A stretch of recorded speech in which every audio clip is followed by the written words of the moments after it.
Hello friends, आज हम discuss करेंगे। हम लास्ट वीडियो में हमने डिस्कस किया था डेलीगेट पार्ट 1। आज हम डिस्कस करेंगे डेलीगेट पार्ट 2 के बारे में कि डेलीगेट पार्ट 2 में हम क्या क्या यूज कर सकते हैं और क्या क्या करेंगे। जैसे कि हमने डिस्कस किया था लास्ट वीडियो में डेलीगेट पार्ट 1 में व्हाट इज डेलीगेट, डेलीगेट क्या होता है और कैसे हम डेलीगेट को यूज करते हैं और कितने टाइप के डेलीगेट होते हैं, ये हमने करके देखा था, एक एग्जाम्पल बना करके देखा था। आज हम डेलीगेट पार्ट 2 में देखेंगे, लेकिन उससे पहले हम एक सिंपल से एग्जांपल के थ्रू पार्ट 1 को दोबारा से रिवाइज करेंगे, बिल्कुल छोटे से एग्जांपल और बिल्कुल शॉर्ट्स में। तो सबसे पहले हमने पार्ट 1 में क्या डिसाइड किया था, हमने पार्ट 1 में डिस्क्राइब किया था कि व्हाट इज डेलीगेट, डेलीगेट क्या होता है। मैं आपको फिर से बता दूं, डेलीगेट बिल्कुल पॉइंटर की तरह वर्क करता है, बट बस इसमें क्या होता है कि हम फंक्शन के एड्रेस को होल्ड कराते हैं, जबकि पॉइंटर में हम वेरिएबल के एड्रेस को होल्ड कराते थे। ये एक डेलीगेट हमने डिस्कस किया था लास्ट वीडियो में। और फिर कैसे हम डेलीगेट को यूज करते हैं, हाउ टू यूज डेलीगेट। इसमें सबसे 3 स्टेप, बिल्कुल सिंपल 3 स्टेप हमने बनाए थे। इन तीनों स्टेप को फॉलो करके हम डेलीगेट को यूज करके एक छोटा सा एग्जाम्पल हमने बनाया था। तो सबसे पहले में हम डेलीगेट को डिक्लेयर करते हैं। स्टेप 2 में हम क्या करते हैं, जो भी हमने फंक्शन बनाया है उस फंक्शन के रेफरेंस को डेलीगेट के अंदर होल्ड कराते हैं। और स्टेप 3 में हम क्या करते हैं, डेलीगेट को कॉल कराते हैं। ये हमने देखा था। और हमने सिंगल कास्ट डेलीगेट का एग्जाम्पल देखा था, एक मल्टी कास्ट डेलीगेट का एग्जाम्पल देखा था। तो एक छोटा सा हम देख लेते हैं कैसे हमने लास्ट वीडियो में देखा था। हमने ओपन किया सॉल्यूशन। सबसे पहले हमने क्या बनाया था, हमने फंक्शन एक सबसे पहले स्टेप में हमने किया था डेलीगेट को डिक्लेयर करना। स्टेप 1 में डेलीगेट को हमने डिक्लेयर किया था। स्टेप 2 में क्या था कि जो डेलीगेट हमने बनाया है, जो फंक्शन हमने बनाया है जिसको हमें यूज करना है डेलीगेट में, उसका हमने रेफरेंस होल्ड कराया था। तो उसके लिए हमने एक क्लास बना करके फंक्शन बना दिया था। ऐड, सब और मल्ट और एक्स्ट्रा नाम के हमने डिफरेंट फंक्शंस बना दिए थे।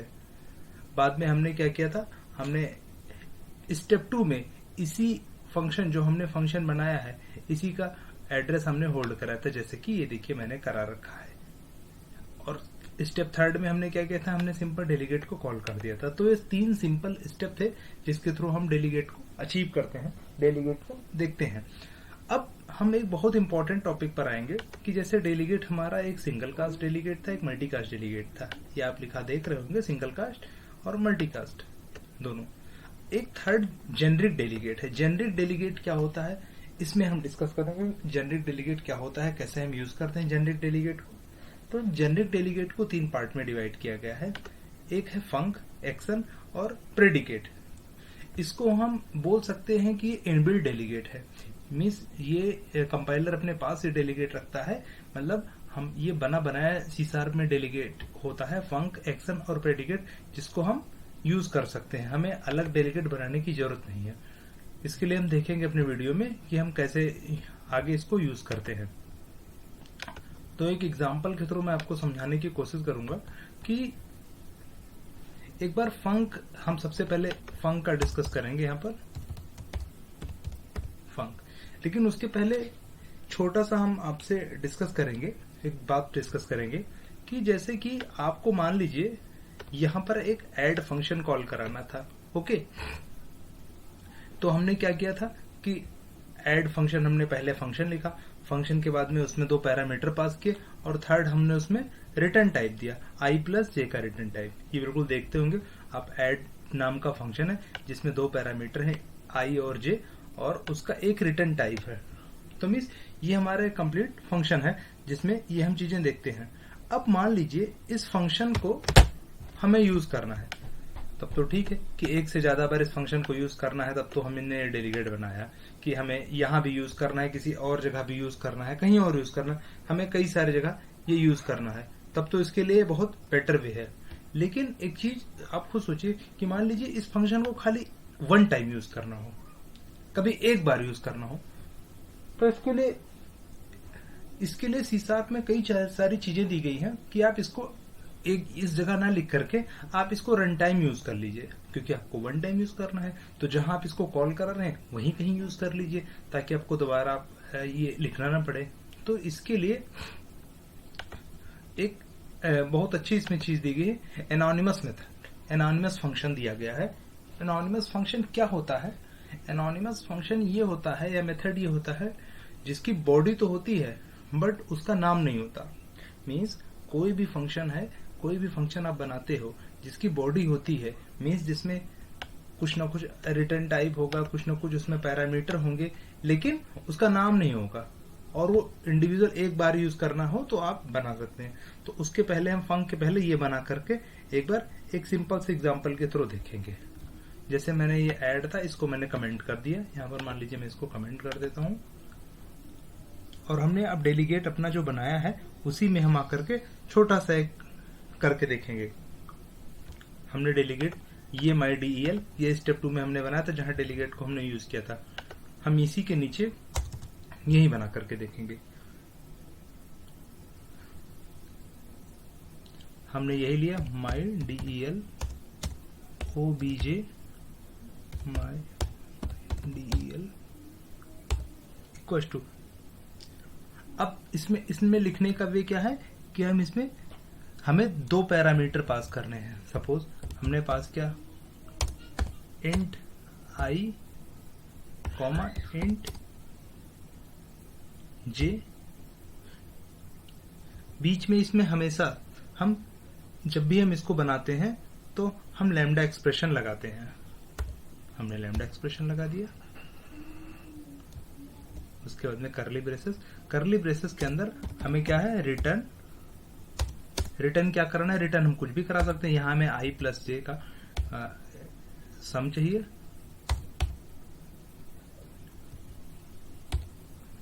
ये हमारा एनोनिमस मेथड हो गया कि ये फंक्शन हो गया कि जैसे हमने ये लिख रखा है, ये मीन्स इसको हमने लिखा, ये मैं नीचे लिख दे रहा हूं ऐड फंक्शन। देखिए ये जो मैंने ऐड का लिखा है यहां पर, यही ये भी है, सेम है, ये दोनों एक ही है। जो मैंने ऐड यहां पर लिख रखा है वही ये भी है, सेम ही एक ही चीज है। बस इसमें फर्क क्या है कि यहाँ पर हमने नाम दिया है, यहाँ पर इस मेथड का कोई नाम नहीं है, बस इसकी बॉडी हमने डिफाइन कर दी। यहाँ हमें डिफाइन करना है सबसे पहले इसको कि जो इसके अंदर के पैरामीटर होंगे और इसके अंदर यहाँ पर करली ब्रेसेस के अंदर हमें जो रिटर्न टाइप जो हमें कराना है, जैसे I प्लस J कराना है, सपोज हमें I ही कराना होता या हमें कोई भी नंबर कराना होता तो हम यहाँ पर ये डिफाइन कर देते हैं, बस और कोई डिफरेंस नहीं है। मीन्स फाइनली इंटरनली ये जो मेथड है ये ऐसे ही बन जाता होगा, जाकर के कंपाइलर ऐसे ही कर देता होगा। अब इसको हम रन करके देखेंगे। इसको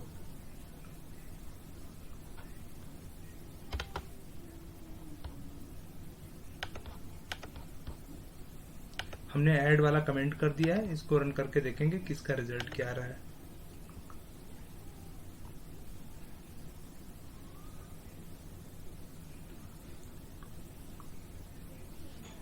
इसका रिजल्ट 30 आ रहा है। देखिए हमने वहां ऐड फंक्शन कमेंट कर दिया था, हमने एनोनिमस मेथड के थ्रू इसको बनाया इस फंक्शन के थ्रू, तो यहाँ पर रिजल्ट 30 आ रहा है। अब इसको लिखने का वे थोड़ा सा और भी है, चाहो तो आप चेंज कर सकते हो, जैसे ऐसे भी आप लिख सकते हो और आप शॉर्ट इसको करना चाहो तो आप शॉर्ट करके भी लिख सकते हो। शॉर्ट करके क्या करना है, यहाँ पर आपको इंटीजर हटा देना है। यहाँ से यहाँ पर आपने इंट हटा दिया, ऊपर वाले को आप कमेंट कर दीजिए।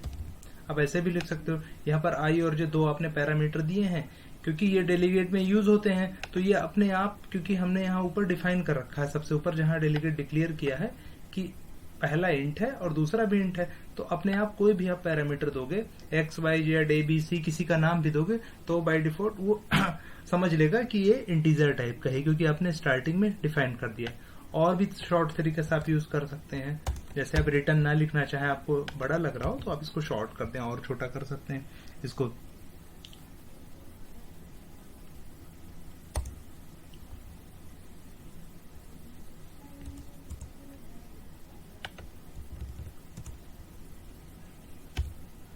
इस तरह भी आप लिख सकते हैं। यहाँ पर जैसे हम रन करके देख लेते हैं, रिजल्ट इसका 30 आ गया। तो अब आपको समझ में आ गया होगा कि आप कोई भी आपके पास में ऐसा फंक्शन जो आप बार बार नहीं आपको यूज करना है, आपको सिंगल टाइम यूज करना है, तो उसकी बॉडी बाहर ना बना करके उसको हम एनोनिमस फंक्शन के थ्रू यूज कर सकते हैं। मतलब एक हम फंक्शन एनोनिमस की तरह बिहेव करेगा, बिल्कुल ये जो हमारा फंक्शन है हमने एनोमिनस यूज कर रखा है, तो हमने उसकी कोई बॉडी भी नहीं दी है और वो प्रॉपर वर्क कर रहा है। तो अब हम अपना आएंगे फंक के बारे में देखेंगे, क्योंकि उससे पहले हमें एनोमिनस डिस्कस करना जरूरी था, क्योंकि सिंटैक्स दोनों के एक ही जैसे हैं। तो हम फंक डिस्कस करेंगे। पहली बात ये जान लीजिए फंक यूज कब करते हैं।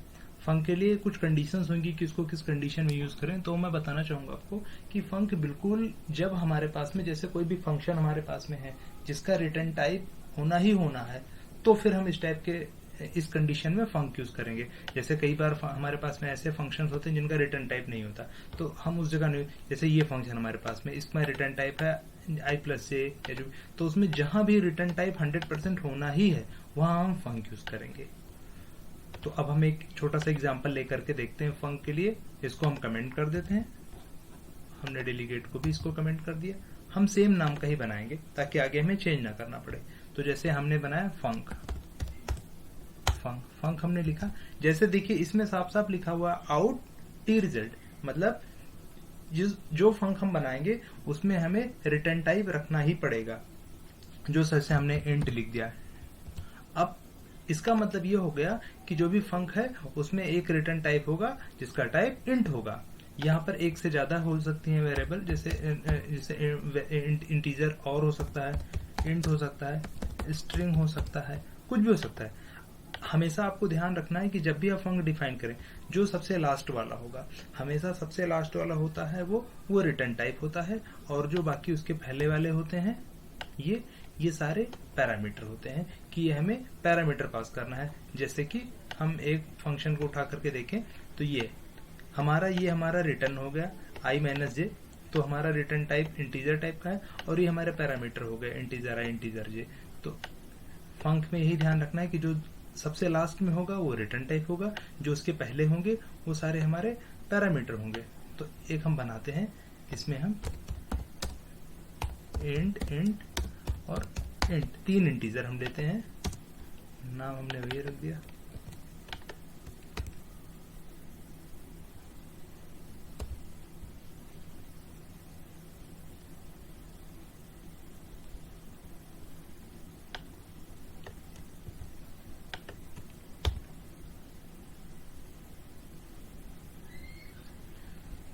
देखिए हमने सिंपल है, तीन इंटीजर पास किए हैं, तो एक हमारा रिटर्न टाइप होगा, 2 हमारे पैरामीटर हो गए। पैरामीटर हमने पास कर दिए जैसे हम नॉर्मल i-j पास करते थे। देखिए सिंटैक्स बिल्कुल सिमिलर है, कोई डिफरेंस नहीं है।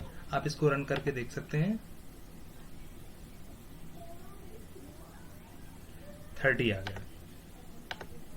इसमें कहीं हमने कोई बॉडी भी नहीं बनी, ना हम डेलीगेट हमने डिक्लेयर किया। हमें कोई कस्टम डेलीगेट बनाने की जरूरत नहीं है, ये इनबिल्ट डेलीगेट है। अब इसको हम और भी तरीके से देख सकते हैं कि जैसे मान लीजिए यहाँ एक इंट हम कम कर दें, एक इंट कम कर दें, तो इसका मतलब हो गया कि रिटर्न टाइप इंटीजर है, लेकिन पैरामीटर क्या है, वो एक ही है। तो हम पैरामीटर 1 कर देंगे। सपोज हमने यहाँ पर i ही कर दिया,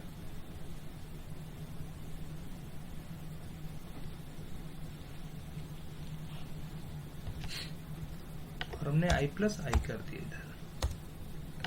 यहाँ पर भी हम जहां पास करते हैं हमने सिंगल पैरामीटर पास कर दिया। हम रन करके देखते हैं, 10 + 10 20 आ जाएगा इसका रिजल्ट। और भी हम कुछ कंडीशंस इसमें देखते हैं। एक तो हमारे पास ये हो गया, इसका जो रिटर्न टाइप है वो कुछ भी हो सकता है। मान लीजिए यहाँ हमने बूलियन कर दिया। बूलियन के केस में क्या होगा कि पैरामीटर तो इसमें इंटीजर टाइप का पास होगा, लेकिन जो रिटर्न है वो बूलियन टाइप का होगा। तो हमने क्या कर दिया,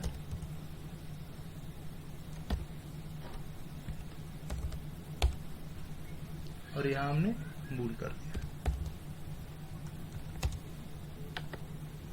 अब इस कंडीशन में क्या आएगा रिजल्ट, इस कंडीशन में जो भी हम यहाँ पर पास करेंगे वो इवन है तो ट्रू आ जाएगा, ऑड है तो फॉल्स आ जाएगा। रन करके देखते हैं हम, यहाँ पर ट्रू आ गया क्योंकि हमने 10 पास कर रखा है।